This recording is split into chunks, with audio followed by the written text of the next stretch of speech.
Sagesse chapitre 19. Au contraire, un impitoyable courroux resta suspendu jusqu'à la fin sur les impies, car le Seigneur avait prévu ce qu'il devait faire. En effet, après s'être convertis pour laisser partir le peuple et l'avoir congédié avec empressement, les Égyptiens se repentent et le poursuivent. Plongés encore dans le deuil, arrosant de leurs larmes les sépulcres des morts, ils se laissent entraîner par un autre calcul de démence. Et ceux qu'ils avaient renvoyés en les suppliant, ils les poursuivent comme des fugitifs.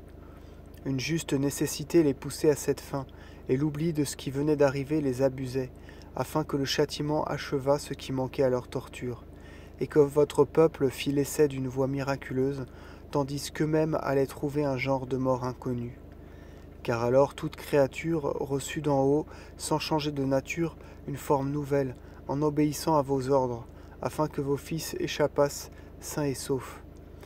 Une nuée ombragea leur camp, et à la place où l'eau était auparavant, on vit une issue à travers la terre sèche, une voie facile dans la mer Rouge, et un champ verdoyant au fond des flots, par où, tous à la fois, ceux que votre main abritait passèrent en contemplant ces merveilleux prodiges. Ils étaient en un pâturage comme des chevaux, ils bondissaient comme des agneaux en vous louant, Seigneur, vous qui les sauviez. Ils se rappelaient encore les faits qui avaient eu lieu en la terre de leur passage, les moucherons produits par les champs au lieu des animaux habituels, le fleuve vomissant une multitude de grenouilles au lieu de poissons. Plus tard, ils virent une nouvelle espèce d'oiseaux, lorsque dans leur concupiscence ils demandèrent des mets délicats.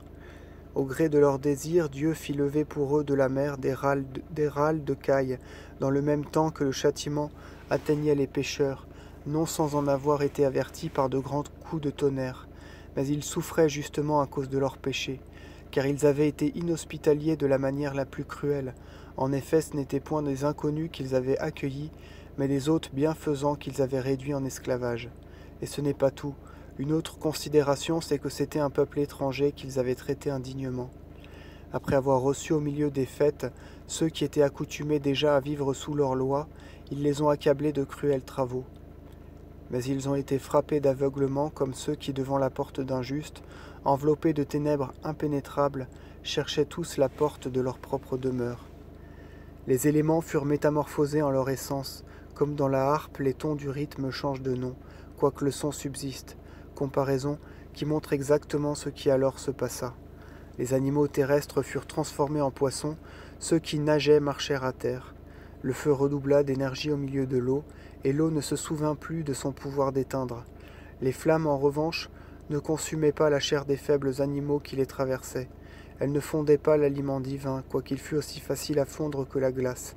Car, Seigneur, vous avez grandi votre peuple en toutes choses, vous l'avez glorifié loin de le mépriser, vous l'avez assisté en tout temps et en tout lieu.